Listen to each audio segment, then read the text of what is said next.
Hello everybody, this is Saint Spell's Love Guide to the Magical Student Spellbook, and I am so excited to play this game. It's been on my to-play list for a long time, so let's get started. Saint Spell Conservatory of Magic. A well-renowned school known for its vibrant student body and illustrious alumni. It hasn't been that long since you were discovered to be a spellcaster, someone capable of wielding magic. One day, you were a mundane human, the next a practicing witch. In this day and age, it was definitely something that came as quite the surprise. After some trials, you were finally transferred into this magical university. Both nervous and excited, you hope you can make some friends by the end of this week. Though you don't know anyone as a transfer student, you're ready to make the most of it. Fill out your student ID. First name is Lucy. Last name is Oblong. So since I was little, every time I played a magical game that asked for my first and last name, I would always choose Oblong, because the first time I played a magical dating sim was when I was younger. I was playing, I think, Magical Diary. Yeah, Magical Diary, which I do want to play in the future. And I was watching the Oblongs back then, so it just kind of went together, Lucy Oblong.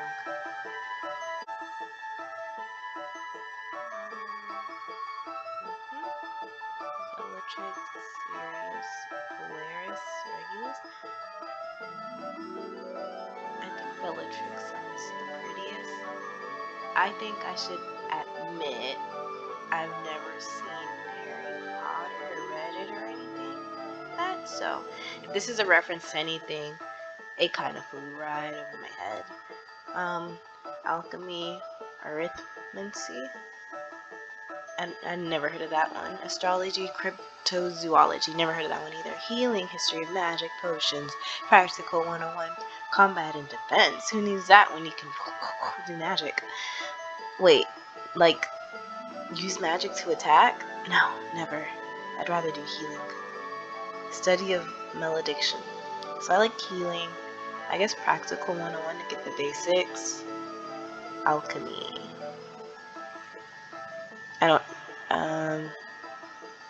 Oh, potions, that sounds cool. And I think that's, oh, look at this pumpkin, that looks nice. Yeah, so it looks like I'm only available on Fridays. Let's go. Lucy Oblong. I should get ready for tomorrow.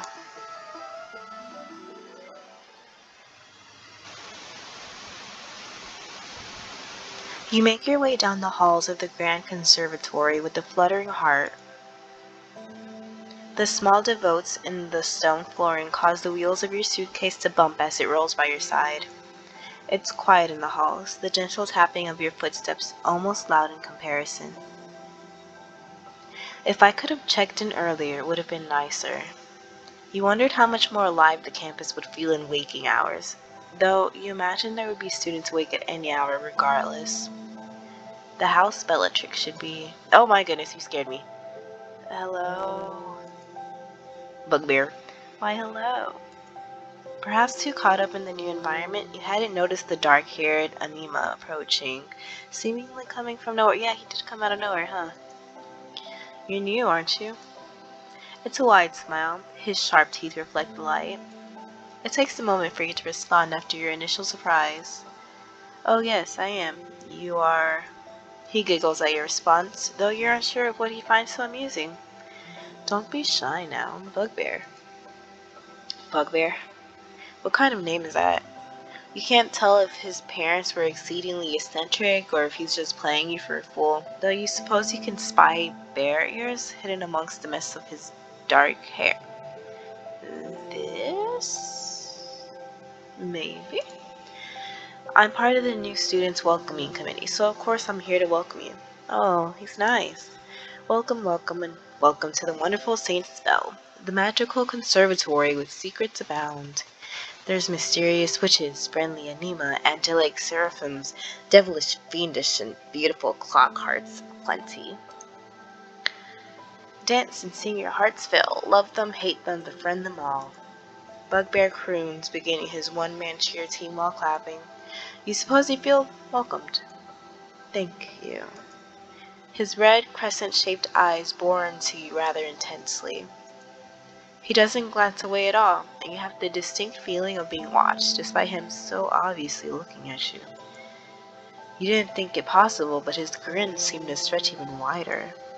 Now that you've been welcomed, you should run along now, shouldn't you? All along. Now that I've been welcomed, get out, basically. I'll be seeing you around. He leaves without fanfare. Hey. Is he not going to help you actually check in? What kind of welcoming committee is that? You give a disgruntled huff, but stroll further down the hallway. You'll find the campus map at some point, you figure. I'm walking. I'm just walking. After a good amount of wandering, you do find the office of the Student Welcoming Committee, but the lights are closed. It appears to be after hours. Thankfully, though, there is an older staff member waiting by its doors noticing your approach. Ah, you're the new student, aren't you? Somehow this scenario feels a bit familiar. The office is closed right now, but I'm here to receive you. They smile a bit apologetically. Usually we have students volunteer during the start of the semester, but since you're transferring in, we only have faculty on hand right now. Kindly, they hand you a lanyard and your student's spellbook. You must be wanting to rest. Come with me. I'll show you to your house. Oh, snap. Those are the flowers of death, aren't they? House of Bellatrix. Mystery and magic. Words of House Bellatrix. So you'll be joining Bellatrix, I hear. I'll tell you a little bit about the house. Enrollment in House Bellatrix is not for the faint of heart, huh? Producing the most rich and familiar pairs yearly. Bellatrix is named from the Latin Bellatrix, female warrior. In modernity, Bellatrix follows after its legendary witch alumni of the house. Students of Bellatrix are devoted to magical realm defense and protection. Isn't that the class that I was making fun of? While graduates of the house typically see the most confrontation with creatures of Gehenna. Members of House Bellatrix usually expect to spend most of their time within the sphere of the magical community. Many even go to live in Alterna permanently after acquiring their credentials. Typically, students of Bellatrix specialize in combat hexing, protection charms, defensive curses, and healing. I was gonna say I don't think I belong in this house until it said healing, but that's only one of the many things, so I don't think I belong here. The heart of Bellatrix House is the Bell Castle, a small old castle building situated near the lush wooded area of campus. The castle stands in the heart of what was once the small St. Spell campus, though nowadays it has been refurbished into a dorm building as the school has grown. A creek runs behind the structure with plenty of trees, bushes, and flowers for all Anima residents to feel at home. The house heraldry is the red spider lily. Yeah, I noticed that. And members wear crimson crests on formal dress days. Since it's getting late, I'll let you get checked in now. Welcome to Bellatrix. Thank you. Is this my room? Reaching your dorm room, you begin to settle in. Despite the strange first encounter, you can't wait to see what Saint Spell has in store.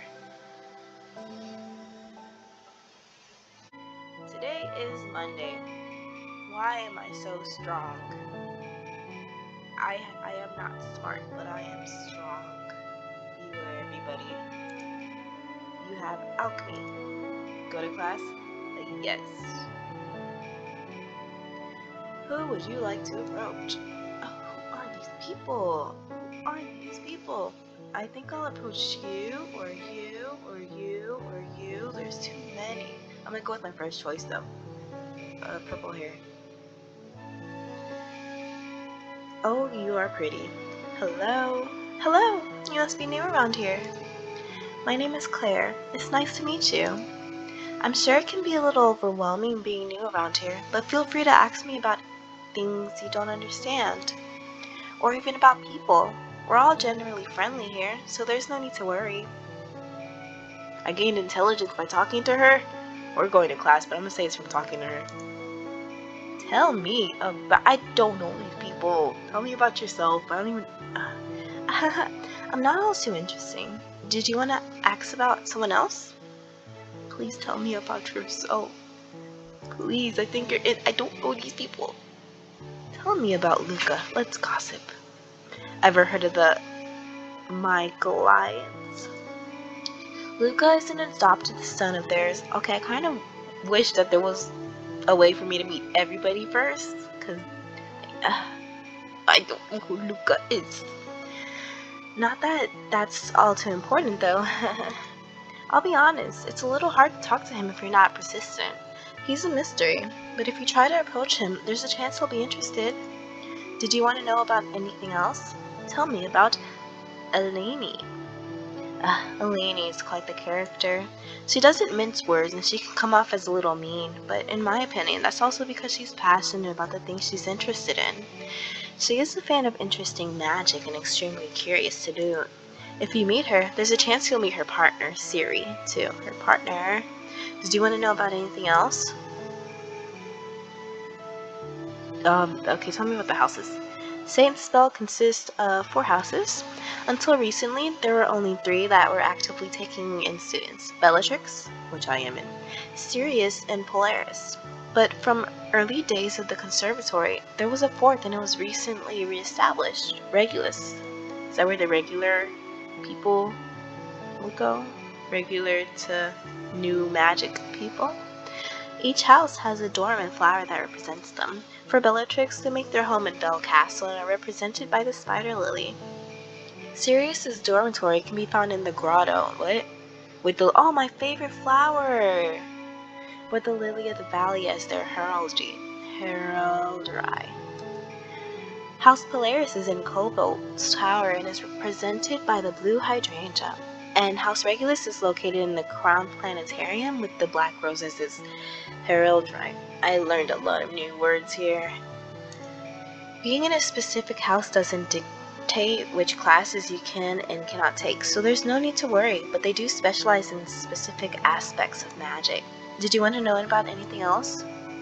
No, thank you though. I'm good. You have no more questions? If that's all, I'll best be on my way. But before I forget, let me congratulate you on your admission to St. Spell. May the stars light your way, and I hope you have a wonderful time here. You are gorgeous, Claire. And then she is gone. Can I talk to anyone else, or is that it? With great power comes great responsibility. What a stupid saying. Okay. Transmute gold. The professor goes on, caught up in his spiel. If you can craft gold, then you deserve it. That's hard work right there. Somehow it seems personal for the professor. Wouldn't that cause inflation or something? You're not sure what sort of lesson, much less a moral one, you're supposed to be learning here. Time goes by. Ding dong dong, ding ding ding ding ding. You're already done class for the day. What do you do? What is all of this? It doesn't tell me what these things are. This one looks pretty. I'm gonna do this. Trees. You are in the forest. I am in the forest. Can I go back? Okay. I will practice magic. The cool shade and scent of pines clears your mind and prepares you for practice. You can feel your intelligence increasing. I am almost as smart as I am strong. Hello? She's conjuring a spell with her wand when you approach her for assistance. Hello, fellow castmate. I noticed you were having trouble with honing your magic while I was also practicing. I was wondering what techniques I could try to better my skills. Yeah. While I'm far from perfect, I'm more than willing to show you some techniques I've learned on my own. Question marks. Takes the time to show you the methodology she's picked up over time. Does this help me gain more intelligence? Oh, I could be bad too. I didn't even notice that. There, that should do the trick. Now, all you have to do is breathe deeply and focus. Wow, that's impressive. Oh, it's nothing special at all, but I must say this technique helps me to relax and focus on the spell at hand. Guys, I am not going to remember every person's voice I give them, so I'm sorry if I mess up a lot. Manifesting is the key to successful spellcasting, after all. What was your name? It's noon. What do you want to wait? Who do you want to spend lunchtime with? I have no friends. I don't even know who this is. Is that dang, I forgot his name. Give me a second. Who are you? Bugbear. Claire. Question marks. I'm going to Claire. Oh, hello. Eating out in the gardens today? It's lovely weather for an impromptu picnic, so I can understand why you want to eat out here. Did you have the same idea? Not exactly. I was finishing up on some schoolwork. This paper is due next period and I only just finally understood how it was supposed to be solved. I didn't have time to go to the cafeteria to get anything, but it should be okay. If I had the money, I would buy you food. The next class is my last for the day. I'll get something to eat afterwards. You won't understand the lesson on an empty stomach. I can share half of mine. I appreciate your concern, but really, I'll be okay. Claire's stomach growls loudly. Please just ignore that. I can't unhear that, I'm sorry. No, I'm just clueless. Oh, shall I feed you while you're working after all? That won't be necessary. Your jokes are really quite funny, aren't they? But you should be more careful or else people might get the wrong idea. Since you went through all the trouble though, let's have lunch together next time. We're both free, okay? Okay.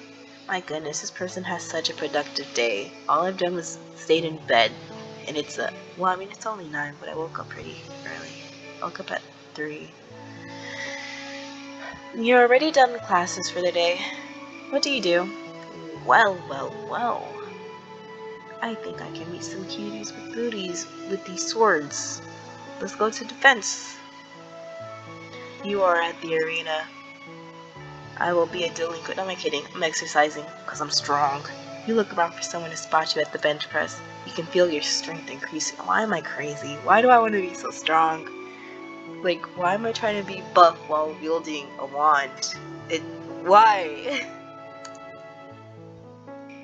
You're spaced out as you make your way around, wide-eyed, in the new setting as you try to learn the campus. So there is and over there, and thud. Out of nowhere, you feel an impact to your face. A hand flies up to your nose to clutch at what feels like the onset of a nosebleed.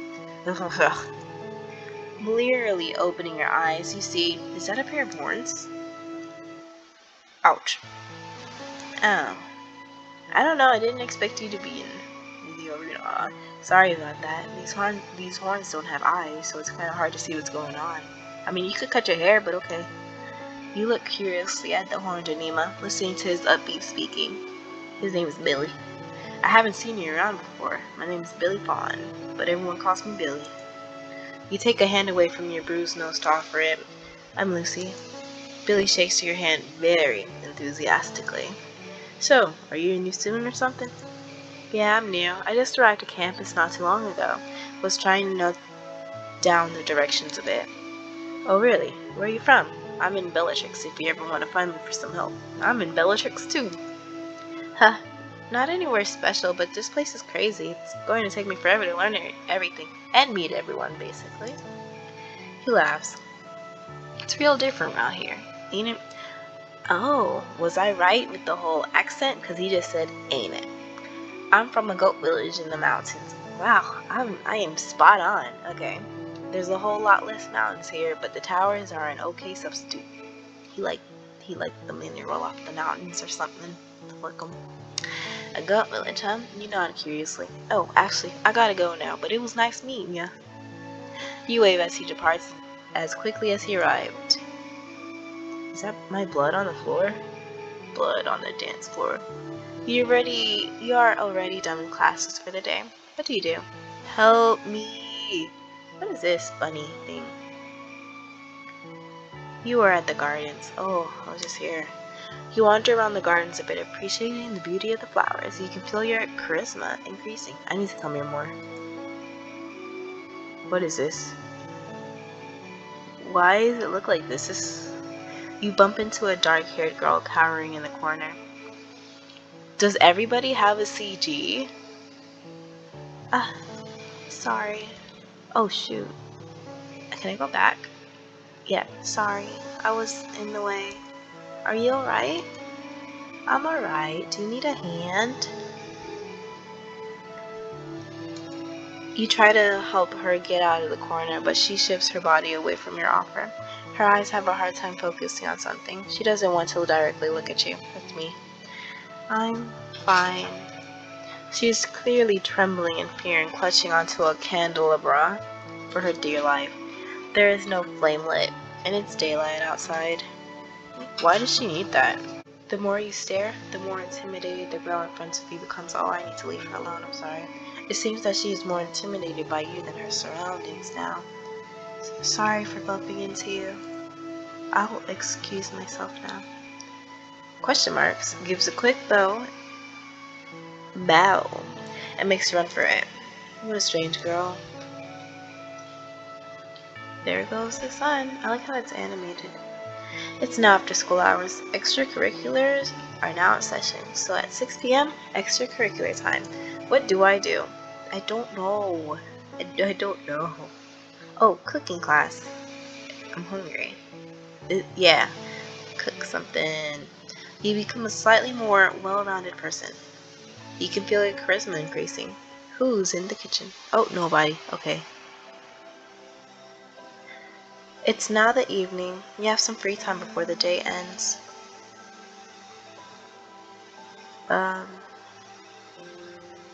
Study? You are in the library. Yeah, I'm a study. The smell of books is comforting as you scratch away at your notes. The cozy atmosphere helps you focus on your work for potions. You can feel your intelligence increasing. You feel like a better student. Oh, who are you? Something white flickers at the edge of your vision, faint and barely there. Spectre. It's just enough to draw your eyes, and like a moth to flame, your sight is like a moth to flame. Okay. Your sight is guided towards pale white. It takes a second for you to realize what or who you're looking at. It isn't a ghost, but a very much alive human girl. Her eyes catch yours, and her gentle features grow into the warmest of smiles, genuine and open. Hello there. I don't believe we've met before. Arrivi. My name is Arrivi Lettier. Arrive. Arrive Letelier, House of Polaris. It's a pleasure to meet you. And she indeed seems genuinely pleased to meet you. The brightness of her voice and smile as blinding as her stark white attire. Oh gosh, what is with these choices? What? You are as lovely as a blooming flower, as radiant as the hottest sun. I want to say this, but she's not going to like it, but I'm going to say it anyways.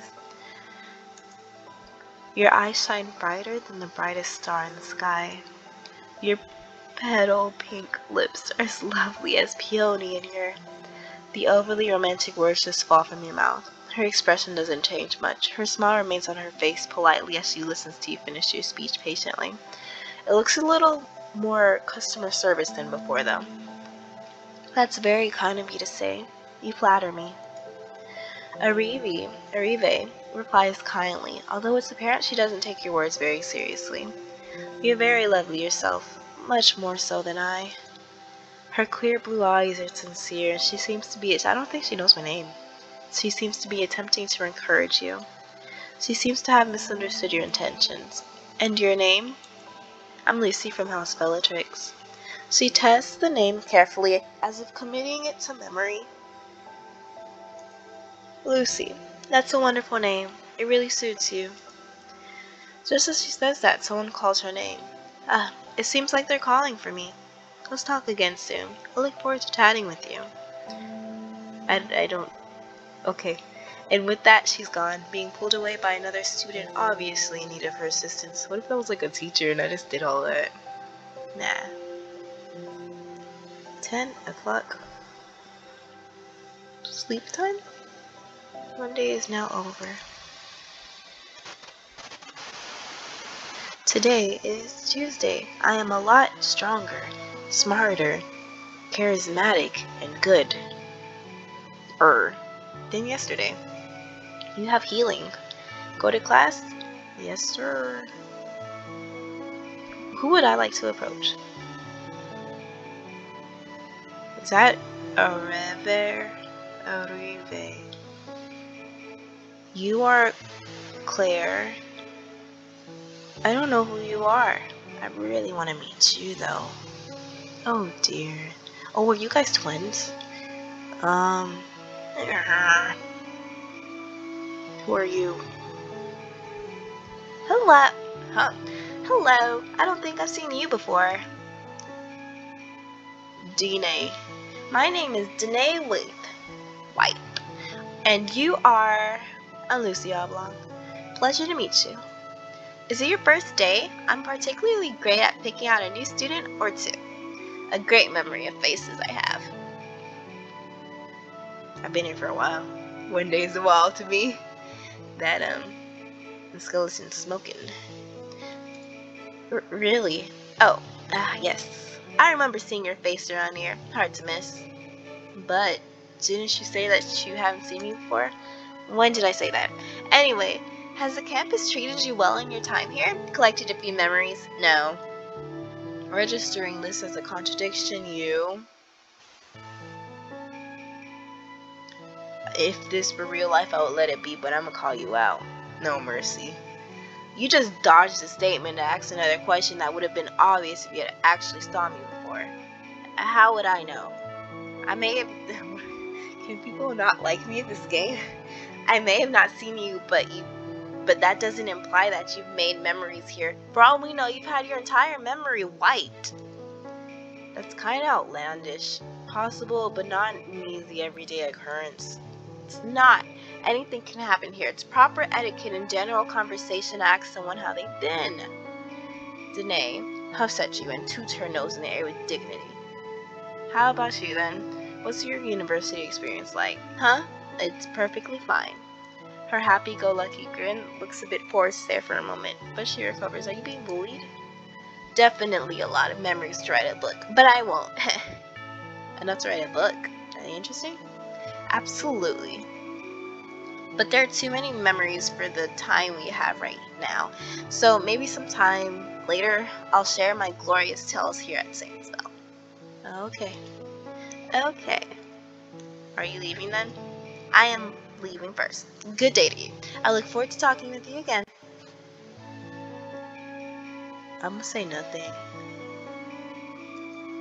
Danae bows her head and quickly scampers away, an uncomfortable look on her face. Yeah, I should have chose the other person. Effects of glycolytic inhibition on intracellular sodium and potassium content and lactate production with cellular viability measured by LDH release.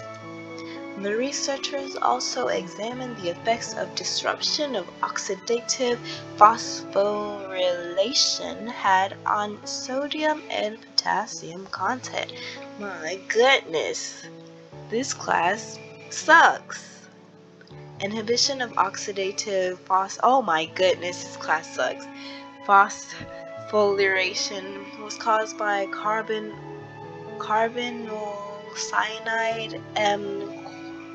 CCCP, an ion of 4 that allows protons to move freely through membranes. No correlation between sodium potassium content and oxidative phosphorylation was found. Oh no. Oh no. The information in the passage. Oh, I was reading. I thought that was okay. The information in the passage suggests that glycolysis. I gotta. Give me a second, guys. Is important for maintaining normal sodium and potassium levels in skeletal muscles, facilitates membrane permeability, and impedes the function of the sodium potassium ATPase. I don't know what that one is. It's skeletal. Is regulated by the. Can I go back? Oh jeez, hold on. I'm gonna pick this one and this one. I'm gonna pick this one. Wow, you somehow managed to get that question right. You can feel your intelligence increasing by 2. I am now both smart and strong, guys.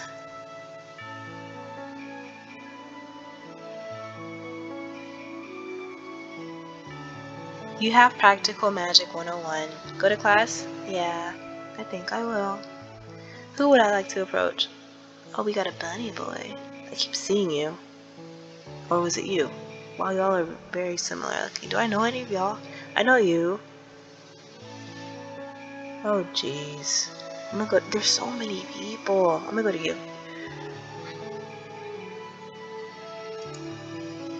What's with the dots? Am I lost? Despite growing fairly used to the topography of your classes, there's still a plethora of areas you've yet to discover, and was it just you or did the air conditioning not work here? In fact, you notice the hallway lights and fixtures begin blinking as faint but unquestionable waves of heat begin reverberating towards you from a distant direction. It's because I'm smart now, guys. My intelligence is at 5 here. Big brain here. Towards you from a distant direction, and as if all the signs of an omen were on cue, you realize you're the only person around this area.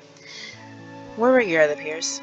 You wonder if this part of the conservatory is haunted, but aren't spirits usually associated with cooler temperatures rather than hotter ones? Okay, this is definitely the off-limits part.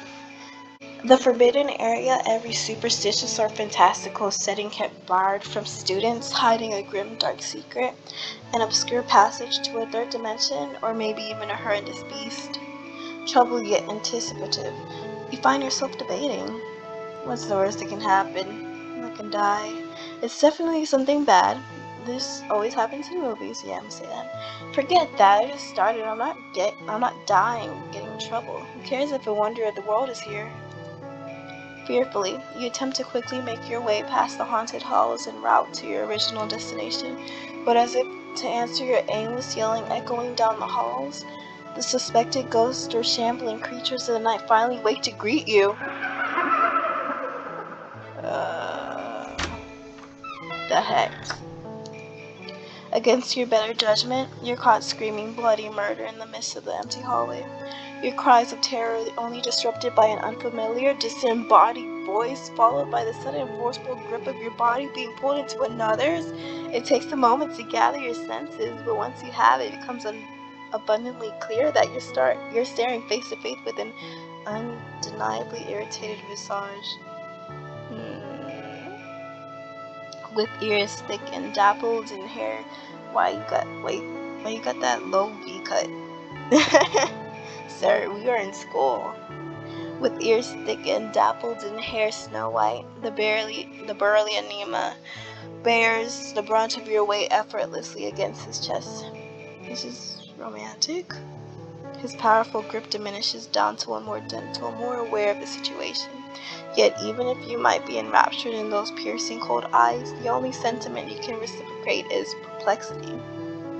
By the way he's staring at me, I wonder if I've inconvenienced. Gruffly, the man releases you, having a little sigh as he brushes his bangs back. Alright, so can I ask one thing? Why the heck were you screaming all of a sudden? You can't help but relent and reveal a little blush at his straightforward questions. A tad bashful of your shameless actions, the lights went out and hot. It was hot. I was wondering what it was, but I freaked out, sorry. The anema tilts his head and lifts a brow, gradually looking more understanding, at least slightly. There's a glint of enlightenment before he faintly smirks. You could feel my flames from that far? Dang, that's impressive.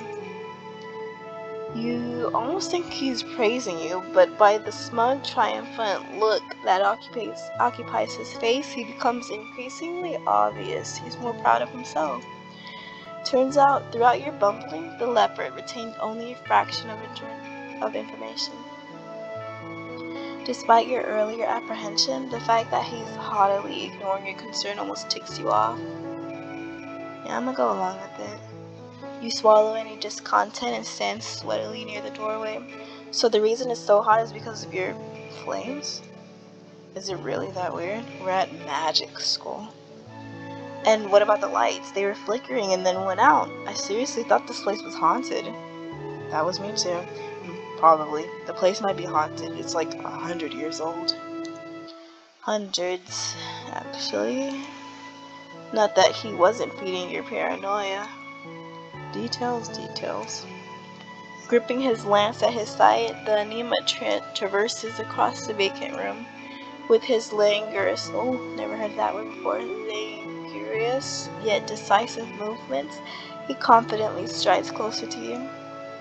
As he nears, you can more plainly see the abnormalities of faded scars that blemish his skin. Burn scars, maybe. Could be a lot of things, actually. You stare a lot. You must be new. It's that obvious. Yeah, I'm Lucy, and you are Siri. Oh, wait, hold on. Siri, are you somebody's familiar? I remember said you were somebody's partner. Can familiars be humans here, too? Okay. I go by just Siri here. How's Polaris? Nice meeting you. He holds out a hand to shake, and as you lean closer to grip it, you can still feel how warm Siri's palm is. His skin is callous, chasms of discoloration decorating each gnarled digit, right up to the concerning length of his claws. Despite any earlier grievances or his rugged appearance, his disposition seems amiable, and his hand politely clasped around yours, huh? Something about me caught your eye? Yeah, you're gonna fluster me. You look up alarmingly in time to see a fraction of Sirius' fangs peeking from behind his grin. He seems well aware of your focused observations and ashamedly satisfied of that fact. I need to go. No, not in particular. Oh yeah? Well then. After properly shaking your hand, what happened? Whoopsies. Go back. After properly shaking your hand, Siri crosses his arms and appears lost in thought. I came all the way out here to practice my magic, but in a school with so many wandering souls, I guess it's impossible.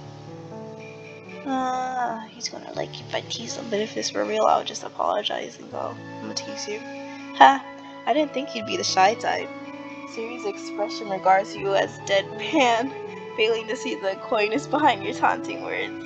I'm not shy, if anything. I say training alone is more for your safety, unless you have a penchant for danger. Oh. Sir, I apparently do not. I have zero bad in me. No. Your face says it all. You don't. Not only my face, I straight up said I do not. Exactly. Oh, so he would like me if I was bad, huh?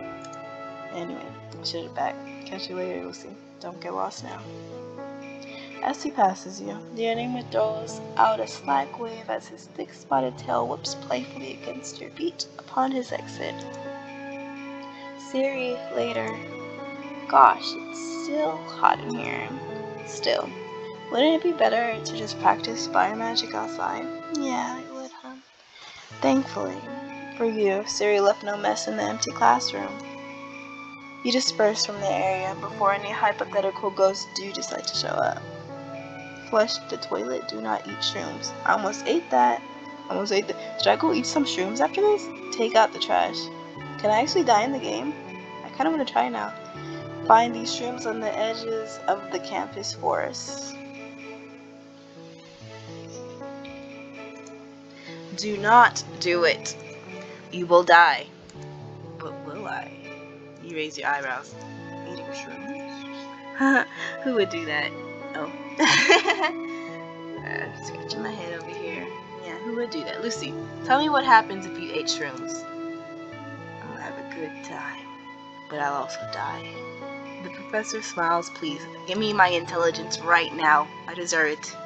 That is absolutely correct. Have an apple. I want intelligence, no apples.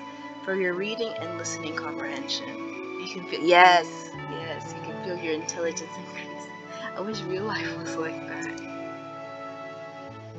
How do I keep getting stronger? It's noon. Who do you want to spend lunchtime with? Ooh. Okay, I don't want to spend it with you. I don't remember who you are. Okay, I can't wait to see who all my favorite characters are. So, you're not my favorite. I do like Claire. Bugbear. Kind of want to go see him. The guy with the horns. Billy.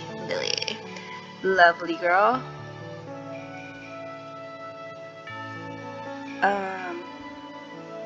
I never got her name. I forgot you.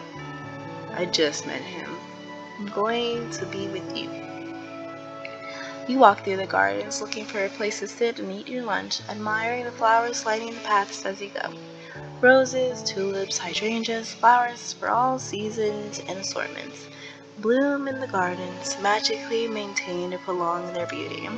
Something catches your eye, something white against a background of blue forget-me-nots, and you realize it's a person standing among the flowers. Is this, foreshadowing for something? In her characteristic all-white attire, Arive contrasts with the deep blues of the petals. She turns as you approach, noticing your presence. Ah, good afternoon, Lucy. Out for lunch? Her smile is, as usual, sunny as the weather. You see that she has a half-eaten granola bar in one hand and a book in the other. Yes, I'm looking for a place to sit down and eat. How about you? Did you just finish? You assume she was eating a post-lunch snack now, considering the hour. No, I'm eating my breakfast, she says with a smile. I was a little busy this morning and realized I hadn't eaten yet, she states matter-of-factly, taking another bite out of the snack and flipping a page in her book. Breakfast? You let go after her confusedly. It's already well past noon, and she's referred to her single bar of granola as her breakfast? I'm not one to judge. That's a better breakfast than what I usually have. I just noticed her hair is not tucked behind her back. She just has short hair right here. And long right here. Cool. It doesn't take a genius to figure out that she was planning to subsist on just the granola bar for the rest of the day. Do you usually not eat? You ask in concern. Uribe was known to work herself rather hard and to know that she wasn't eating proper meals on top of it was rather concerning. I only skip meals when I'm busy. She reassures you with a smile. You answer with a frown, which means this happens pretty often then. I'm guessing you're busy all the time. You conclude. She giggles softly. Don't giggle. This is bad, girl. You got me there. It would have been cute, if not for the situation. Eating meals is important. If you don't properly take care of your body, you'll end up getting sick. This goes out to everybody, not just her. And then your work will build up even more. You lecture her gently, and she nods her head obediently. Aww, she seems sweet. Yes, I'll keep that in mind. She replies softly with a smile. You're not entirely sure if you can trust her response, but you decide not to push it further. Scratching your head with a sigh, you move to sit next to her. We can share mine. You take your lunch out of its bag. Oh no, it's alright. She tries to turn you down politely, but you cut her off. I won't be able to finish on my own anyways, and if you don't eat now, you won't eat till dinner. Unable to refute you, she just takes the plastic fork you give her and smiles apologetically. Then I apologize for imposing on you. The two of you split your meal as you chat about mindless topics, enjoying each other's presence. The time passes quickly, as it always does in good company. Soon enough, it's time to part ways. Time's going by pretty fast. It is now 2 p.m. You have some free time until your next class. What do you do? Okay, will I really die? Let me just say it really fast. I'll say right here. Okay, back to my question. Completely unrelated. Will I really die if I eat mushrooms? You are in the forest. Eat the mushrooms. Somebody better not stop me. In your defense, I just came from the class and everything. Actually, you don't really have one. After dusting away the dirt, you take a healthy, there is no healthy bite out of the questionable mushroom. Oh man, you feel like a bad student. You know what, I do deserve that. She asked me, I gave her the right answer. I even gained intelligence from this and an apple, and I still go out of my way to eat a bad mushroom. If anything, that bad point is because I feel bad. Not because I'm a bad person, but just because I feel bad. You can feel your legs wobble like a newborn fawn. You can feel, oh my goodness! You can feel your strength decrease by 4. It wasn't worth it. Should I just go back? I'm gonna go back. How do I load? Let me go back, please. No! Don't ask me that. You missed it. Let me load, please. Yes, I'm sure. Okay, y'all didn't see that. So, oh look, I already forgot where everything is. Have I been here? You are at the fields. I will be practicing my magic. The wide open space helps you focus on your magic. You can feel your intelligence increasing. Oh, there's nobody there. I'll click my spell book after this. Yeah, I got potions, but what? Hold on. What? Oh, okay. Magic. Can I go back? How do I go back? Let me out of here. Let me out.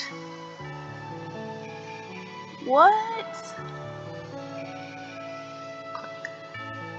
Click. Image 2 of 2 locked. She's 5'3". She's 21. She's younger than me. 5'3", but she's taller than me. This is exactly what I needed. Wait, so that's all the students? Hold on. What's this? Okay. Ooh, creepy. Yikes. Yes. 0 out of 29? What could that mean? 23. We're the same age. 6, too. Rawr. I want to find that. Oh, yes. Okay. I want to find that girl who had the CG when I bumped into her. Give me a second. You. Yeah. Yes. Yes. Okay. I don't know. I thought there would be like a whole bunch of people.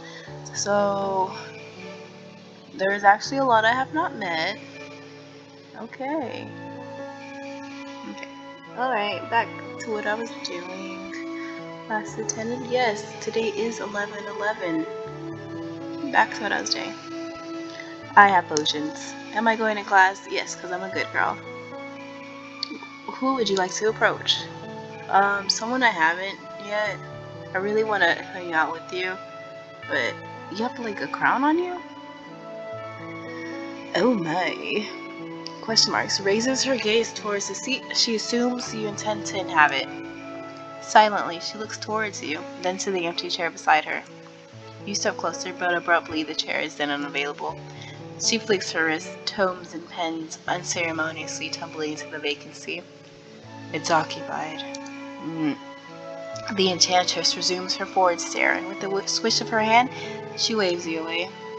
Ooh, did you see that? Surprising, but a new student tried to sit next to her. That was brutal. Well, that's Eleni for you. Oh, so you're the one whose partner is Siri. This makes sense, actually. I would like to see y'all together, though. I guess I'm sitting alone this period. That was very fast. Toadstool, fey hair, mugwort, and the tears of 10 elves. The ingredients are quite sinister, as this is a sinister potion. For whom's stool do we need? Hold on. Fey's hair, 10 elves' tears, toadstool. For whom's hair do we need? Fey's hair. Of what do we need? Wait. Mugwort? Mugwort. What? And lastly, the tears we need 10 of. I don't remember saying mugwort. Did I really say mugwort? Okay. Correct. Such a potion will inflict the victim with extremely foul bowel movements. Do I get to actually do these spells, though? Yes! Intelligence by 4? Yes! I have no charisma. It's now after school hours. Extracurriculars are now in session. What do you do? Okay, so I've been to the field. I don't remember what that's called.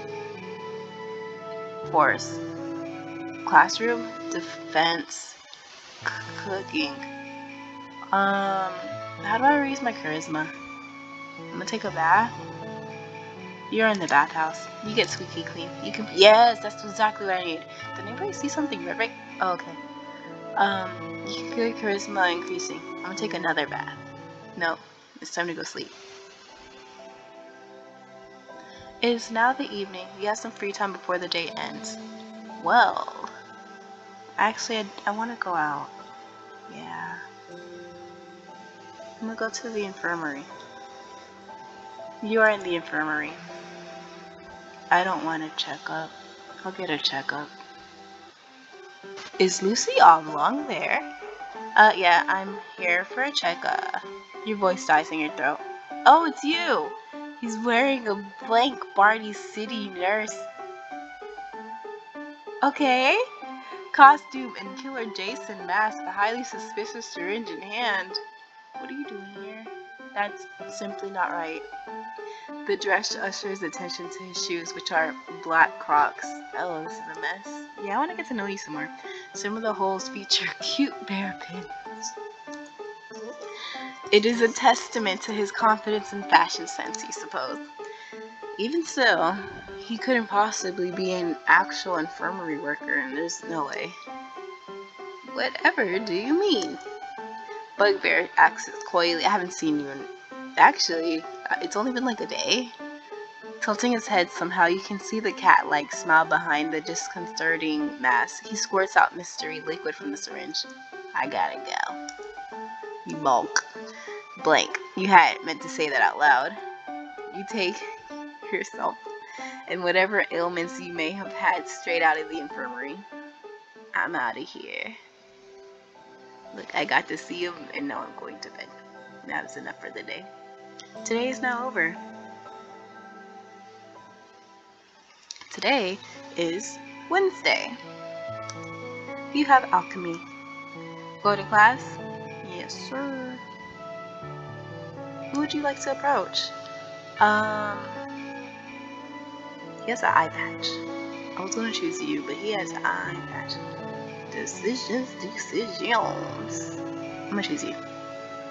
Just because I was gonna choose her on the first day too. You try to find question marks, but the professor is already starting a lesson, making you hastily take a random seat. Is she next to me? And so the reaction when the atoms come together appears as a... Hey, Oblong. Yes? Can you light a diamond on fire? No. And you would be wrong. I would know. That's how my wedding ring went. Why'd you call me out? Though you got the question wrong, you feel like you're still learning a lot today. Oh, I thought she was asking me if I could do it right now, right there and then. At least about your professor. Dang, what the heck? What the heck? No! I can't take a bath again. I'm gonna do this. And a little bit of this. And a little bit of that. Can I go back? Yeah. I'm not stealing. No, I don't want to cook either. Okay, I've never clicked this one yet. I thought it was just to rest. You are in the dorms. I don't want to rest or study. I don't want to rest, and I don't want to study because I'm so smart already. Bring me out. Get me out of here. I'm going to the fields. Yeah, I'm at the fields. I'm gonna exercise because I gotta be as strong as I am smart. You start a light jog. Feel the strength increase. Time for your fitness journey to begin. You head outside, decked out in your workout gear, ready to get your exercise in, but after a pitiful 5 minutes of jogging, you stop by the side of the road to take a break. Humiliating. Oh, it's you, Billy. Lucy, what are you doing here? Billy jogs up to you, grinning brightly. The road is rubbing in your failures. Rubbing. I could actually do the same thing. Well, this is my normal jog route. I was just surprised because I haven't seen you here before. So what are you doing? I was just walking. Why are you breathing so hard? Actually, I was jogging. I'm taking a break. Taking breaks is good. You gotta remember to drink your water. Alright, water. You forgot to bring your water. Did you forget to bring water? No. Oh, here. You can have some of mine. If you don't mind that, I drank from it. No thanks. I don't want your cooties. Give me that water though. Thanks. Billy hands you a water bottle. You chug nearly half of it before handing it back to him. So, you come here often? Yeah, almost every day. Sometimes I switch it up, but this way leads to a nice hiking spot. So it's my favorite. How far is that? It's a couple miles that way to the trail, and then the trail is a couple more. Oh, wanna come? No. It's a little bit of a trek, but I promise the view is worth it. Maybe I'll work my way up to it. Get those reps in, level up, then maybe I'll do that. Well, call me if you ever want a partner. So, get out of here. It's noon. Do you want to spend lunchtime with? Imagine if you tried to spend lunch with her. Ha ha ha ha ha ha. Where's Huckleberry at? Is it you? Bugbear. Is it you? I don't know. Yes, you try to find Bugbear, but they are nowhere to be seen. Oh, dang it, there goes my lunch. Can I go back? It's not... Let me have lunch with someone else then. No. Claire, I haven't seen her in a while. I don't remember. I never learned your name. Imagine, look, I'm gonna have lunch with you. You decide to escape the commotion of orientation for a moment of respite. Wandering away from the bustle of the main hall, you stumble upon a small courtyard that looks like the perfect place to gather your thoughts. Is that a statue? You walk a little closer. At your approach, a young woman in an emerald dress turns to arrest you with a piercing gaze. Hey, I was looking for you. She doesn't say anything. She looks like a sleeping princess. She looks like the sleeping princess off of Harvest Moon DS. Kiara. The silence is a little awkward. Maybe you should say something? Do you mind if I stay? Oh, I'm sorry. I didn't realize someone else was already here. Do you mind if I rest you for a moment? The woman gazes at you for a moment longer before her gaze drifts back to something in the distance. Her chin dips minutely in a nod. That is fine. You carefully take a seat on a nearby bench. It's silent, but it feels considerably less awkward than before. Just as you consider striking up small talk, she's already leaving. Maybe next time. At this point, I don't know which one was better, him not being there or her just leaving. That explains why she wasn't in class. You have some free time until your next class. What do you do? I'm going to defense because I have not gone in a while. You are at the arena. I will be practicing my magic. The scuffling as other students spar inspires you to practice your own combat spells. You can feel your intelligence increasing. I don't need intelligence, I need charisma. While minding your own business, you hear distressed muttering. Never met you. You look really cool though. How did I get this question wrong? Thought I saw this somewhere in the book. A fiendish is agonizing over a piece of paper not too far away. His tail swishes back and forth like a cat's. Though you can't make out all the text, you can see History of Magic stamped on the top. When he lowers the quiz, you catch a glimpse of a sad-looking score. The student looks rather preoccupied with it. If he needs tutoring, I am very smart. Smart. Look at this, 12 intelligence? I'm smarter than I am strong. Who else would you want to go to? I'm going to approach you. You approach him, but he doesn't seem to be aware of your proximity. How do you get his attention? I'm gonna keep my hands to myself and I'm gonna say, excuse me. Okay, that wasn't the right one, huh? Ah, he screams. He jolts in place with a yelp, whirling around to face you. When he gets over his initial shock, his eyes narrow with suspicion. Who are you? What do you want? You explain how you overheard him and spotted his quiz. His expression turns glum. Oh, this. He limply raises a sheet of paper. I've been having a hard time in History of Magic. Oh, okay, I'm not taking that. Never mind. Most of my classes, actually, but this one in particular. I think at the rate I'm going, I won't be able to pass my future assessments. The situation sounds rather dire, especially if his grades look anything like his quiz grade. Other quizzes and exams are fast approaching. Perhaps you can offer some assistance to get his grades above passing. How about we study together? You're not a good enough student to make such an— I have 6! What more do you want from me? 7? We'll study harder then.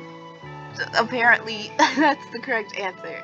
Maybe try studying harder. What was the point of me coming up here? You're not wrong, but you could stand to share your wisdom if you're gonna say it like that. That's what I'm trying to do. He seems thrown for a loop by your words, but he's considering them seriously nonetheless. How do I be gooder then? Well, I'm going to need all the help I can get, and I guess having one potential study buddy is better than having none.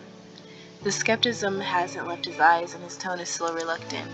Let me ask you one thing. When you came over, were you expecting to get something out of talking to me? I was trying to help you. Why would I? He narrows his eyes, but his gaze is less sharp now. It's nothing. I was just curious. I'll take your word for it. He stands and offers a hand. I'm Simon. Sorry for not introducing myself earlier. What's your name? You shake his hand after you introduce yourself.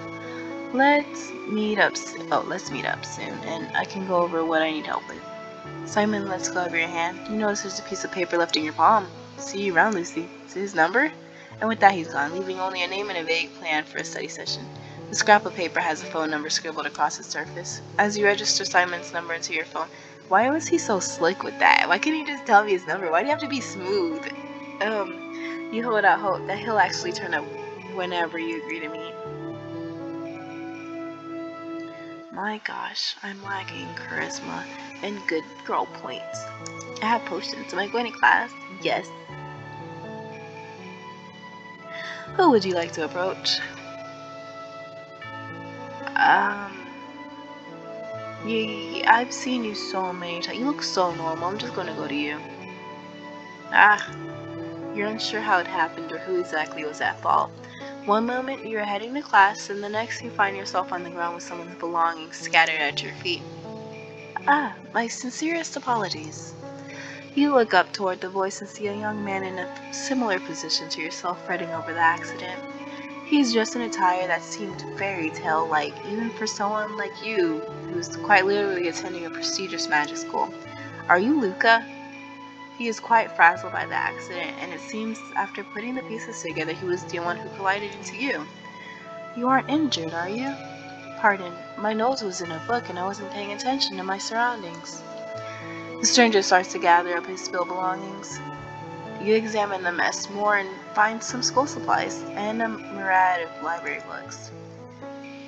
I'm gonna gather your things for you because that's what I do. Without so much as a comment, you begin to help gather his things. It's funny nowadays to find someone so invested in a physical book. Typically, when scenarios like this play out, the cause would be a smartphone. From your experience, most people have switched to listening to audiobooks or reading ebooks, so this kind of cliche was old-fashioned. Oh, you didn't have to, but thank you kindly. The stranger smiles with gratitude. You're really invested in that story, aren't you? His lips part softly and laugh at your comment. There is a gentle glint in his eye, as if relieved that you didn't seem troubled by his mistake. I love to read, you see. But back in Rosalia, we liked a very wide variety of books, so I got carried away, I suppose. Now it's your turn to laugh. You cannot help but think that this stranger seems like a child who stopped paying attention to everything else once he received a new shiny toy. But in his case, it was old, dusty books. However, you did take notice that he mentioned being from the mysterious floating city of Rosalia. You conclude that this would make him a clockheart, the resident of the city. Seeing as the clockhearts primarily keep to their secluded city, it would explain his fascination. It must have been a really good story for him to get lost like that. After collecting his belongings and placing them back in his bag, you stand up and offer a hand towards the man. Realizing that neither of you knew each other's name yet, you decide to introduce yourself. No worries about all of that. My name's Lucy Oblong. Oh, the clockheart's cheeks blush. pardon. It was quite rude of me to overlook the fact that I haven't introduced myself. Clearing his throat, he continues. My full name is Ren Aspen. Ren Aspen. Ren Aspen. But I'm gonna call you Aspen. However, I would prefer if you simply call me Aspen. Thank you so much again for your assistance. All his items were safely tucked away into his bag except for one small book. Aspen smiled softly at your curiosity, noticing the interest you took in his current read. It's because I'm smart. It's called The Little Prince. I'm not quite sure what it's about yet, but it sounds like a fairy tale. I quite like fairy tales, you see. Oh yeah, me too. You cannot help but think again that he was really similar to an excited child. How old are you? So far, there are two characters, the man who got stranded in the desert and the prince. I hope perhaps they can become friends. Suddenly, a familiar bell rings out, signaling the start of class. I haven't heard that bell since day one. Ding ding dong dong ding dong dong dong. We should probably head in now, shouldn't we? Thank you again. Toodles. Oh, forgot about class. In today's class, you're handling a love potion. The ruby pink liquid shimmers ominously. And you're careful to not spill any as you hold the beaker up to your eye level to read the meniscus. I should drink it. Where's my intelligence at? What were you thinking? I was thinking about drinking it.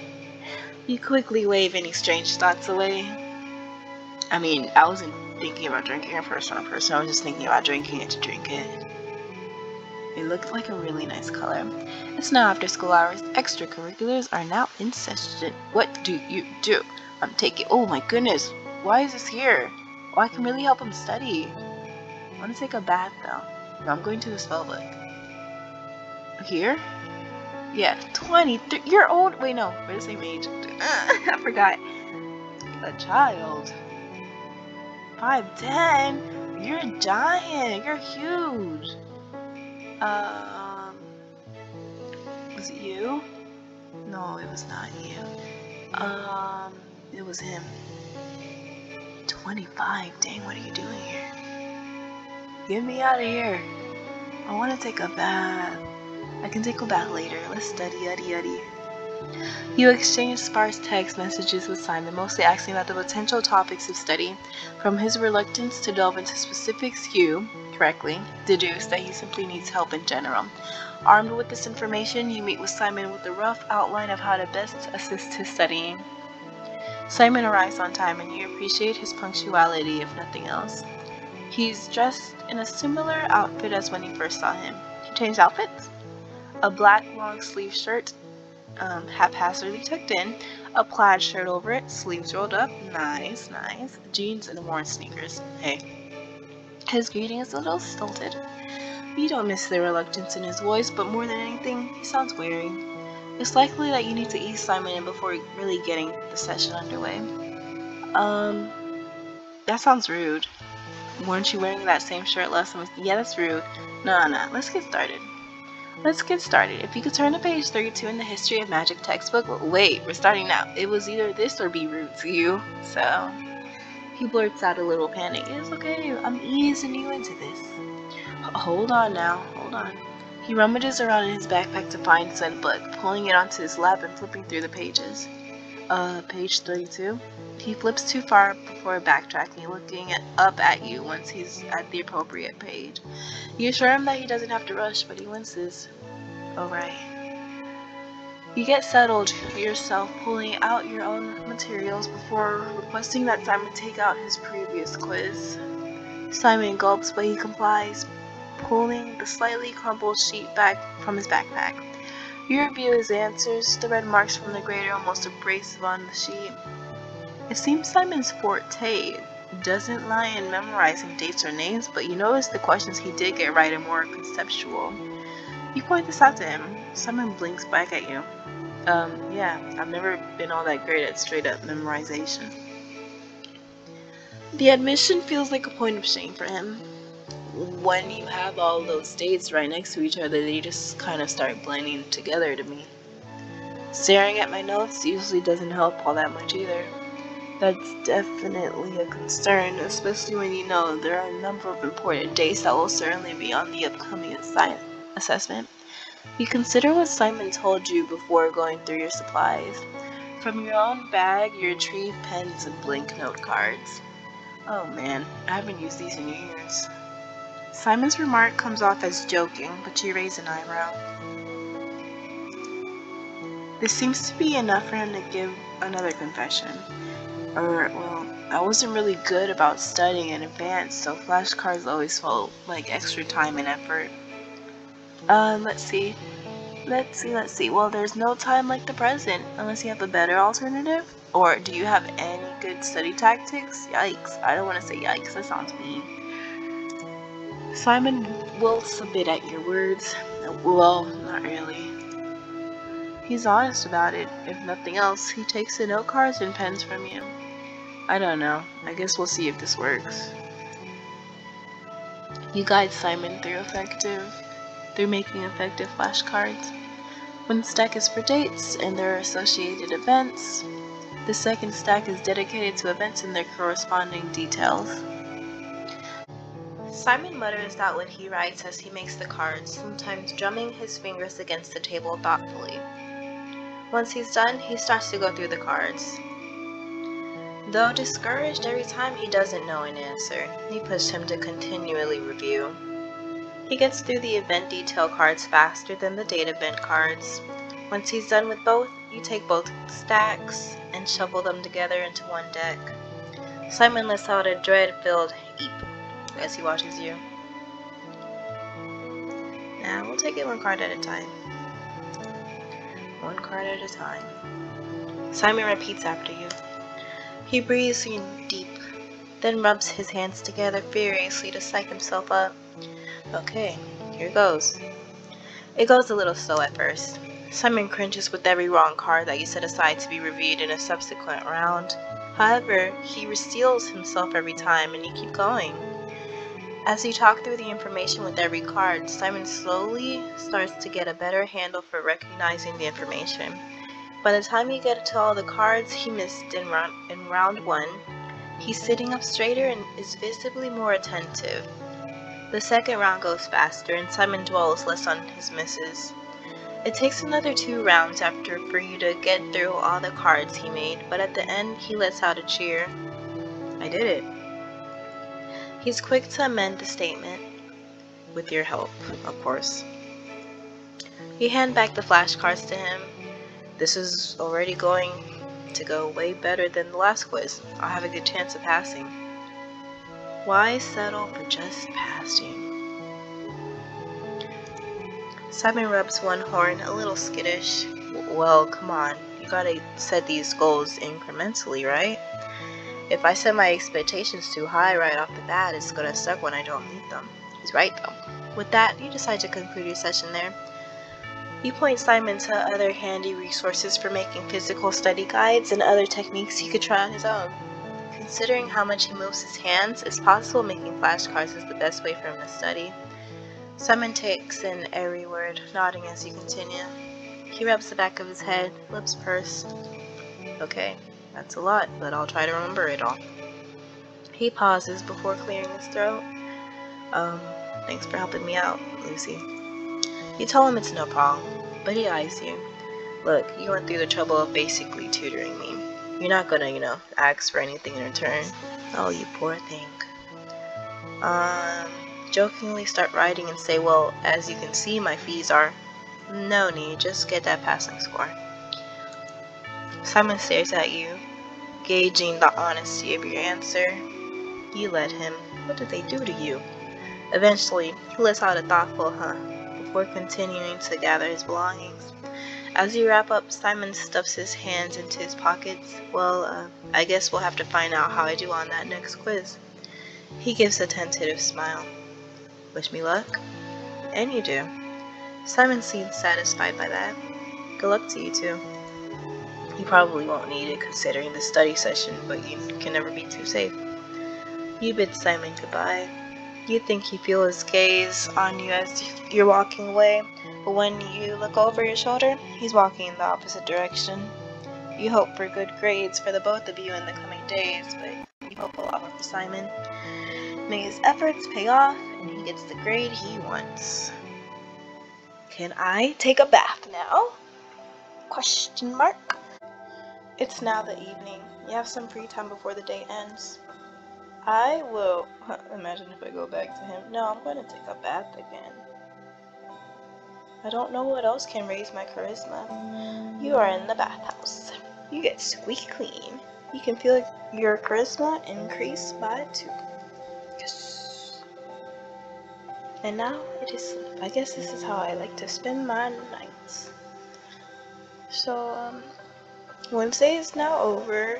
I'm wondering, does this only last for 1 week? Because I have not bonded enough with anybody to make a choice. I mean, looking at everybody, surprisingly... Okay, hold on. Make a guess on who you think out of everybody who I am most interested in. Keep guessing. Did you get it? Okay. If you guessed, Bugbear. Oh gosh, I don't even know his name. I'm sorry. Bugbear, you're right. He just seems a lot. Oh, he's 20. Okay. He just seems really interesting though. Yeah. I like whenever they're like funny and stuff like that. I guess it was that scene in the infirmary that just sealed the deal for me.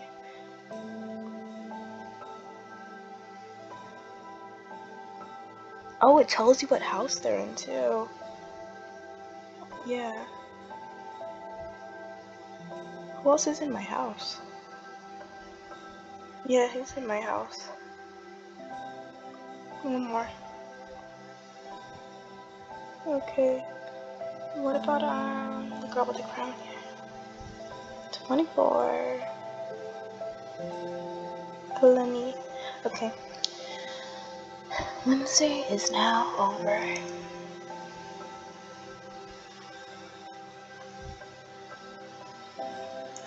Me.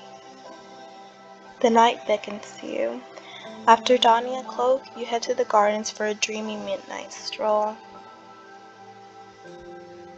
Oh, I see bug. Oh my goodness. Oh my goodness. What is this? Oh jeez. Okay. The first thing you notice is a lack of visibility. Despite the moonlight, the lamps dotting the walkway are unlit, making for a dangerous stroll in the dark. The next thing you notice is a hunched figure off to the side. Inspect? No. Are you really sure? No. On second thought, yeah, you've seen too many horror movies to play the fool. Back into your warm bed you go. I am a coward, you guys. Before anything else, I am a coward. Today, I just don't want to see anything scary. Today is Thursday. You have healing. Go to class? Yep. Who would I like to approach? I've never talked to you. Guys, y'all look really related, huh? I know, I'll probably yell at you except you before. I've never seen you before. I'm gonna talk to him. Her, I'm sorry. You look very normal. You see a student searching for something, seemingly distressed. I'ma help ya. Is everything alright? The individual pauses in their search, vibrant red eyes meeting yours. I'm looking for my wand. A frown crosses their features as they respond briefly, soon turning back to their search. I lost it and class is starting soon, so...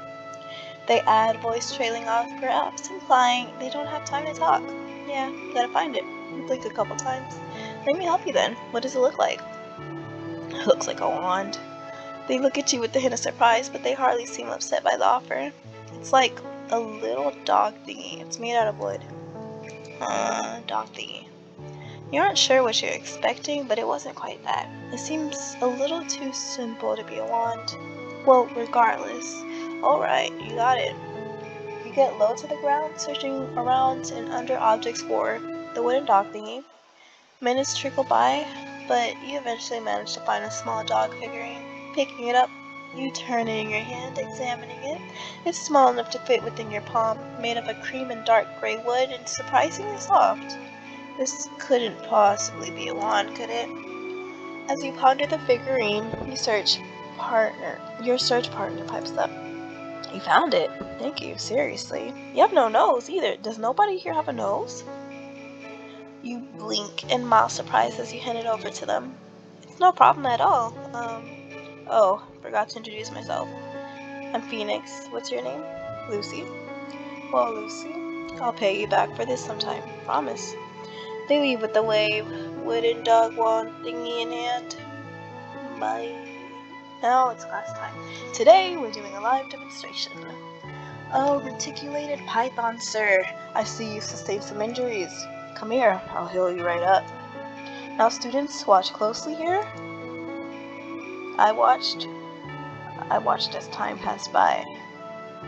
I gained nothing from that. You have practical magic 101. Yes, I will be going to class. Yeah, boy. 10 good points. Who would I like to approach? You. Hold on. Jesus, like, every time it's you, there's just new people. There's no way I can meet everybody. Oh my goodness, your ears are so long. Oh, and you got that open, too. You got that open shirt. Oh my goodness. What the heck? A large enigma is standing around as if deep in thought. Greet? Yes. Hello. His ears quirk up in curiosity, glancing over once before his eyes start away. It seems like he's ignoring you or contemplating something. Try again. Yes. Hello. His ears quirked again to let me know that he's listening, but this time he looks a little flustered. He looks around quickly to check if you're addressing someone else. Sorry, hello? Did you need something? How tall are you? I'm gonna just say, yeah, I'm a new student. I'm a new student. Oh. He blinks. What do I say about that? He blinks and straightens up as if trying to build some courage before continuing this conversation. New student? How have you liked it here so far? Oh, I'm Ashton, by the way. Oh, I knew somebody named Ashton who was shy or quiet.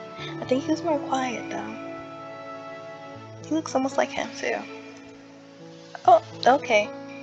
You wonder vaguely about the refrigerator in the corner. What happened to the guy? What? Oh, that was the end of our conversation? Okay. Lucy, there is rancid meat in this fridge. What should you do with it? Take it out. Yes, as rancid meat will give you unfound food poisoning if consumed. At first I thought the answer would be like use magic on it, but that wasn't even an option. You should take it out as soon as you could. Now consider it trash. And what do we do with the trash? Take out the trash. Oh snap, she's going in order. Okay. The answer was literally on the board. Okay. For your participation in class, you may collect my home-cooked steak after the lecture. Is it bad? Please enjoy it well. In the trash? So that's what that smell was. You can feel your intelligence increasing. My badge should go up for this because I feel bad after taking the meat.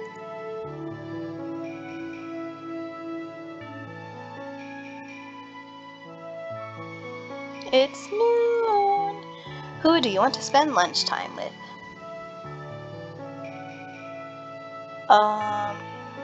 No. No.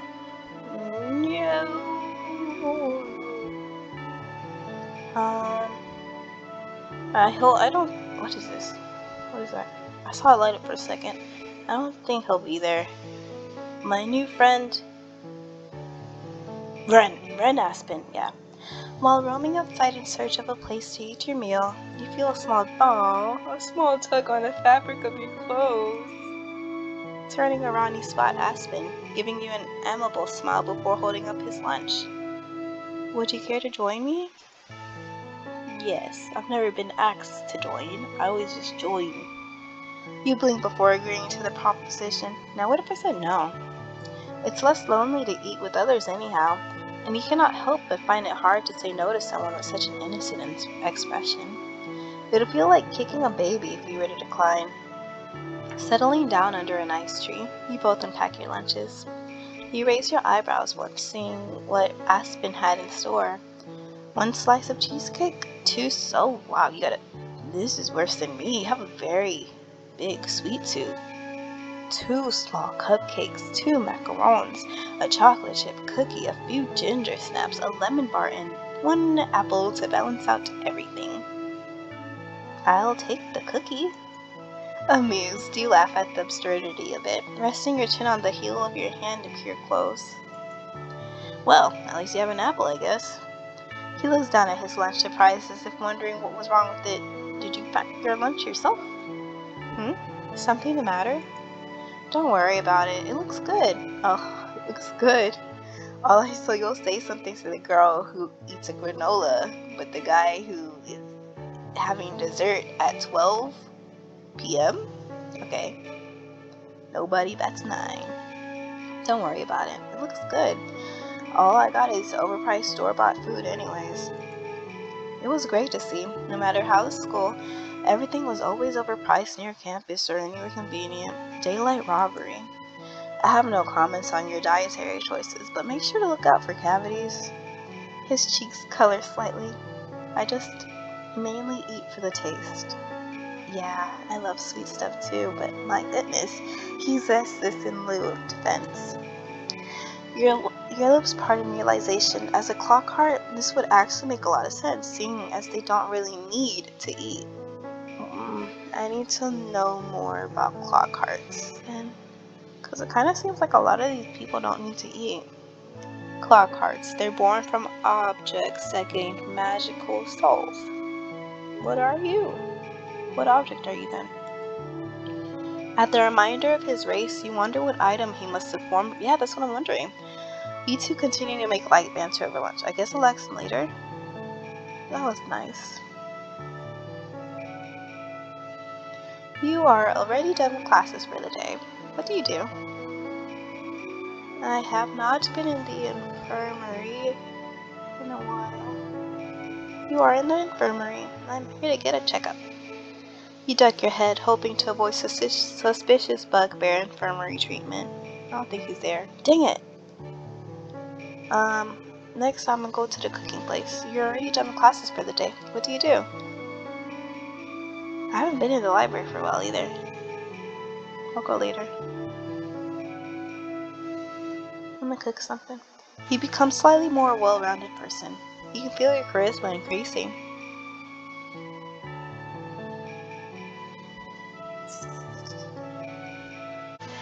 It's now after school hours. Extracurriculars are now in session. What do I do?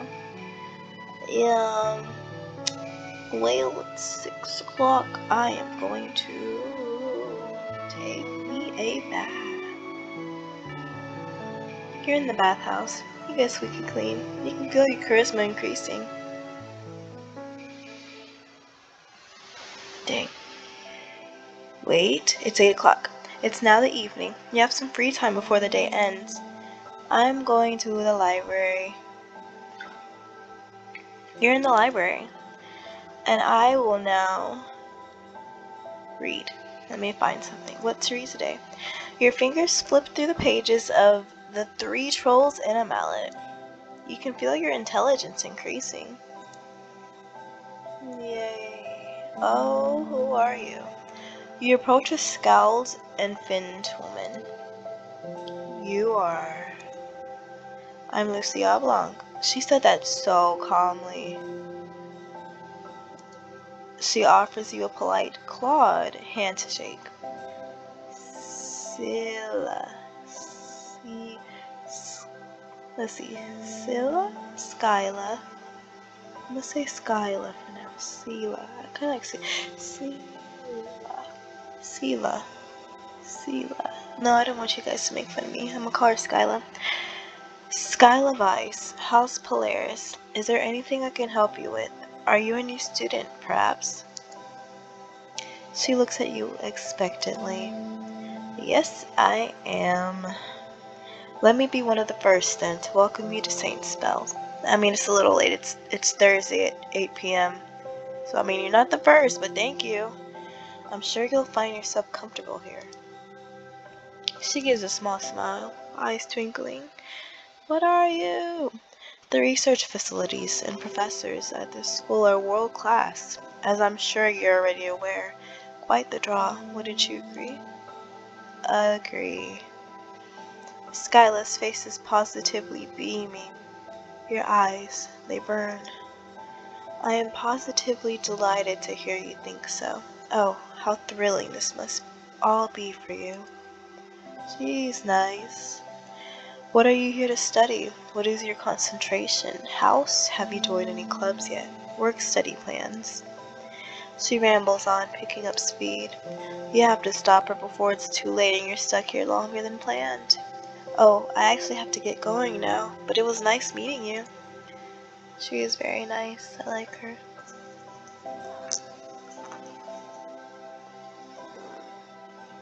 Thursday is now over.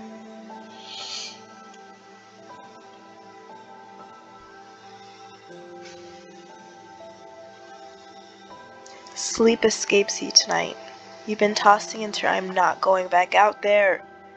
You've been tossing and turning for the better half of the hour before you decide to give up, throwing off your covers. Maybe it's better if you just take. Oh my goodness. Oh my goodness. Oh, it's not too bad. It's cold outside. Shivering, you find yourself in the courtyard, now awash in silvery moonlight. Your breath catches when you spot a familiar figure positioned in the same location. It's you.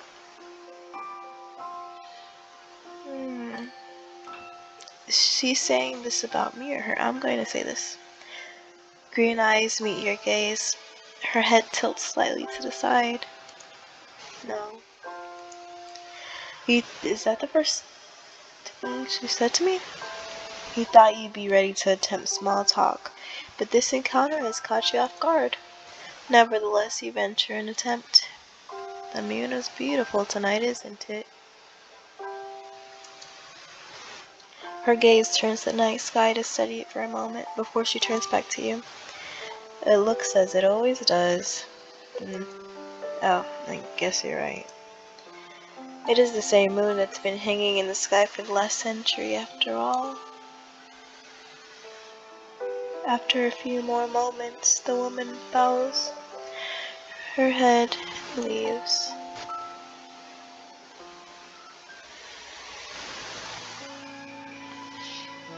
Today is Friday. You have no classes today. What do you do? Well. I haven't been in the forest for a while. Yeah. You are in the forest. I am now going to exercise. Yeah. You take a nice hike through the trees, being careful to not trip over the gnarled roots. You can feel your strength increasing. You're minding your own business when you tackle down into the flowers, grass blades tickling your cheeks and wind knocked from your lungs. The body that presses you into the dirt is large and not very soft, but cushion your clothes. Coughing, you blearily readjust your eyes to identify the offending lump on top of you. You. He giggles as you meet his eyes, looking all too pleased for what he's done. Dang, all those options and I found you here. Hey. He's still on top of you. In fact, warm body temperature encompasses you like a blanket. I'm gonna just stay. Yeah, let's just stay like this. You simply let him lay over you. It's almost comfortable, like a weighted blanket. His chest rumbles, and you feel, rather than hear, his giggle in response to your reaction. He's so cute. Yeah, he's cute. Eventually, he rolls off of you. Rather than getting up and helping you up like a good Samaritan, he remains next to you, body pressed against your side as a constant reminder. What was that for? You asked, disgruntled but nonetheless curious as to why he body slammed you. Bugbear isn't even looking at you, however. Despite so rudely grabbing your full attention, his gaze is turned to the sky. Isn't the weather nice? He sings songs with a dreamy smile and way of answering. You stare hard, letting out a long-suffering sigh. You reckon you never get a straight answer out of him, so you relent, also turning your sight upwards. The clouds drift idly above. I suppose it is, yeah. Even though you can't see his face right now, you can feel the smile that stretches across his expression. Maybe you'll never understand this strange character. You think you see something dark in the corner of your eye, but when you turn around, there's nothing. Is that... Because in the beginning, it was talking about how she felt like somebody was watching her every time he's around, basically. I have no classes today. What am I going to do now? That's a very good question. Defense. Well, besides this, is there any other way to raise my charisma? I'm going in the fields. Nope, this is the gardens. I'm in the gardens. You wander around the gardens a bit, appreciating the beauty of the flowers. You can feel your charisma increasing. Good, good. Who are you? You look like Zuko. You're spotted by a friendly gardener with a vibrant pink hat and giant garden shears. How come I'm just not seeing you? He approaches, waving a hand to catch your attention. Hey, watch the plants over here, please. Startled, you begin to back away. Oh, you don't have to leave. I'm almost done in this area. Are you sure? Yep, I'm a little bored actually. Could use a break. What are you doing here all lonesome anyhow? It's not a student. Not much. That's what they all say. You really don't want to work, do you? Huh? What are they gonna do? Expel me? Oh, you do go here. Look, you don't gotta tell me. Actually, talking to the flowers might help some if you're shy. The flowers? Oh yeah, social little guys. Read somewhere that talking helps them grow faster. And I guess you also do some growing of your own. Win-win. He is right. His gaze sweeps over a nearby bush. With a quick snip, he procures a yellow flower. The daffodil here is supposed to symbolize new beginnings. Things may not have gone according to plan for you, but you can always try again. He's right again. Give me that flower. Don't knock the technique till you try it. Hope it helps. I should go now. Don't want to get fired. Haha. See ya. You think you see something dark in the corner of your eye, but when you turn around, there's nothing. What? What? It's noon. Who do you want to spend lunchtime with? Can I spend it with Bugbear? You try to find Bugbear, but they're nowhere to be seen. No, I don't think I will do that actually. Okay.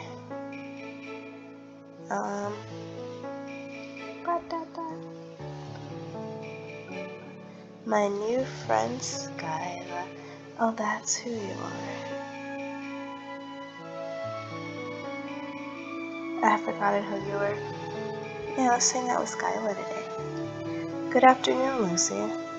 Spend lunch together? Well, I can't stop you from sitting where you please. You eat your lunch silently sitting next to Skyla. I'm getting scared. You have no classes today. What do you do? Well, I am now going to go in the fields. You're at the fields. I exercised last time when I saw Billy, so I'm going to practice my magic now. The wide open space helps you focus on your magic. You can feel your intelligence increasing. Oh, hello. You're the girl I talked to on the first day, right? A rose-haired girl approaches you. You recognize her from one of your classes. Evelyn, was it? I never knew your name. Have you started on the research paper yet? I heard that the professor might award a bonus for students who turn in their papers before the deadline. Yeah, I'm doing good. Yes, everything is going pretty well. How lovely. It's nice to hear you're doing well on your paper. I feel particularly passionate about the topic I've chosen, and I'm hoping I can get a good grade on it. She sparkles with determination. I can't wait to hear what your topic is for presentation. No, what is your topic? Oh, it isn't all that interesting. Then again, there's just so many things to write about when it comes to certain things. I wonder if I'll be able to fit in a whole 10-page essay. She starts wondering out loud. She's smart. There's just so much to learn, and I'm eager to discover more about this topic. Perhaps we could go for a quick library run sometime. Very, very smart. She had helped me out with my magic spells that one time. Oh, look at how pretty it is here. I have no classes today. What will I do? What's this 2 beds? I'm in my room. What happens when I rest? I don't wanna do that. No.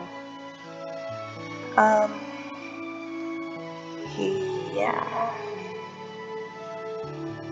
Yeah.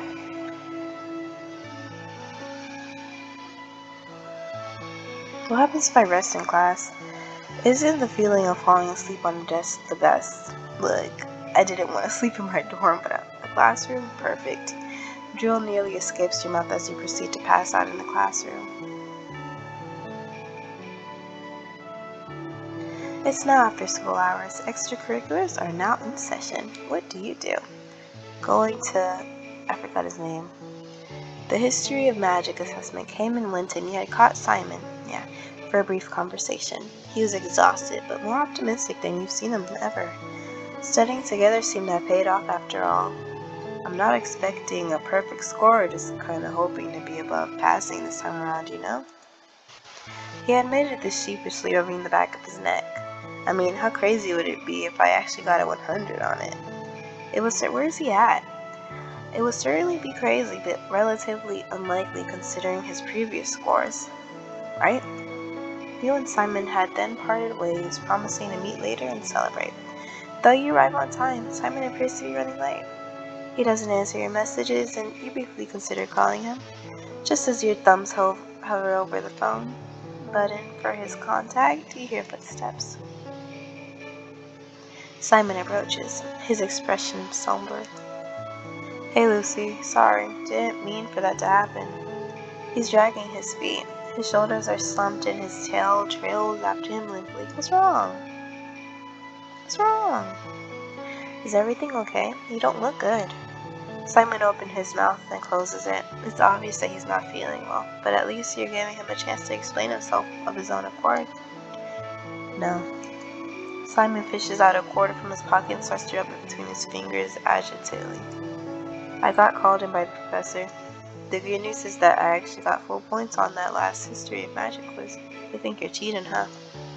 You congratulate Simon, and he briefly smiles before immediately dropping any semblance of positivity.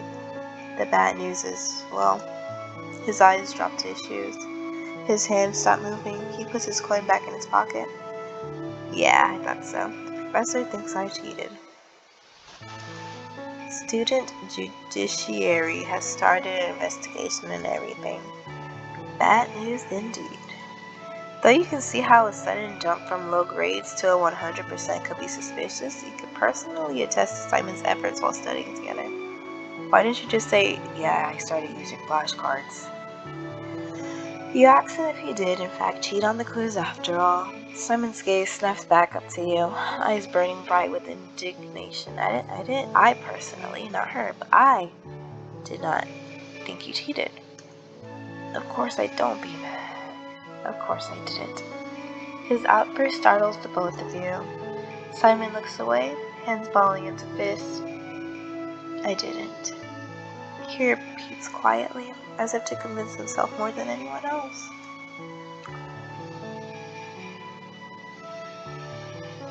It's going to be okay. I believe you. You do. Why would I not believe you? I helped you. Hope lights up his eyes for a fleeting second. While he gives way to doubt once again, Simon manages to give a tired smile. This means a lot. Thanks, Lucy. Simon takes deep breaths. You can tell he's trying to remain as level-headed about the matter as he can. Finally, he finds the words to keep talking. I'll be given a chance to explain my side of things.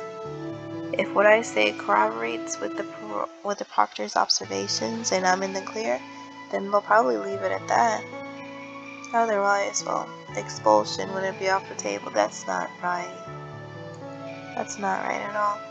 The process sounds relatively straightforward, but knowing Simon, there's likely a catch that'll make it more of a challenge to accomplish. But deflates. When I was first called in, I was already feeling nervous. I almost full out panicked on the spot when the professor was explaining everything to me. Simon is unable to conceal the shame in his voice. As you can imagine, that didn't exactly help my case. If I act the same way when they're hearing me out, it'll probably be game over. You try to reassure Simon, after all, he said he didn't cheat. At the end of the day, so long as he's able to explain his side of the situation honestly, then there's nothing to worry about. But as you communicate this to him, his expression turns more and more subdued. Simon waits for you to finish. When you attempt to wrap up on a positive note, he simply stares at you before speaking again. Yeah, if you were in my shoes, this would be a walk in the park, wouldn't it? He muses, looking you over. Meanwhile, people like me need to claw our way out of this kind of stuff without any safety nets. Simon's voice is low. Before you can ask him to clarify, his demeanor shifts entirely. His energy mysteriously returns. The somberness in his tone is gone. By the way, Lucy, did you see my message? The abrupt heel turn of the conversation gives you whiplash. It takes you a few seconds to fully register the topic transition before clarifying that you don't know what he's talking about. I sent you a text last night. He insists with furrowed brows. Did you not get it? No, I don't think I did. You try to reaffirm that you didn't, and you're sure of that, but a pinprick of doubt nags at you. Enough so that you take your phone out and pull your conversation with him to present as proof. You don't even have the time to show the screen before Simon plucks your phone right out of your hand. He turns his back to you and walks a few steps away. You sure? I thought I sent it. That's weird. Why didn't you take my phone? I'm lunching. You lunch for your phone. Whoa. Simon nimbly dodges and you stumble forward, barely managing to regain your footing. Simon raises both his hands in surrender as you storm up to him and snatch your phone back. The glint in his eyes is unfamiliar. I was going to give it back anyway, sheesh. As you take your phone, you don't see any immediate signs that Simon had done anything to it, but there's something about the weight that seems off. The fiendish turns back around, fishes his phone out of his own pocket and taps the screen methodically with one hand while the other remains tucked away in his pocket. He did something. What is going on? Several seconds pass and he goes completely still. Sorry, Lucy. Your attention returns to Simon. He only inclines his head slightly in over-the-shoulder acknowledgement. His free hand emerges from his pocket, coming to view. Thanks for everything. He snaps his fingers and the phone in your hand disappears entirely. In the same heartbeat, Simon rolls to toss something through the air. It soars in a clean arc right into your now empty hands. As soon as you catch your phone to your real phone, Simon pivots on one foot and breaks off into a sprint. What is happening? You shout for him, chase after him even, but his pace is unrelenting and his head has already left you in the dust. He's gone. After catching your breath, you browse your phone for any signs of tampering. Everything is pristine and operating fine. It's only when you tap your messaging app that it hits you all at once, your heart sinking when you register the change. Simon has removed himself from your contacts and deleted your conversations with him. Why'd you do that? Well, the realization leaves you helplessly stranded on an island of confusion, of hurt. He'd been acting differently ever since the conversation started, something that could have been easily passed off as stress, no thanks to the accusations he faced. And yet, it was as if he was used to it, used to receiving doubt, used to talking his way out, slippery as an eel, used to apologizing, used to running, used to being alone. It occurs to you that maybe his skittishness wasn't just from the situation itself. It was from the fact that it was happening again when he had hoped it wouldn't. What have you done? Your words go unanswered, lost in the silence of a world that keeps turning. So I just stayed standing here all these hours. It's now the evening. You have some free time before the day ends. Should I take my little bathy bath? I think I will. Huh. What is up with that? Why does it keep doing that? Friday is now over. It's already the end of the week. Try as you might, you weren't able to get close to anyone. You look outside your dorm window, feeling helplessly alone. I hope I can become closer to someone soon. Fail. Forever alone.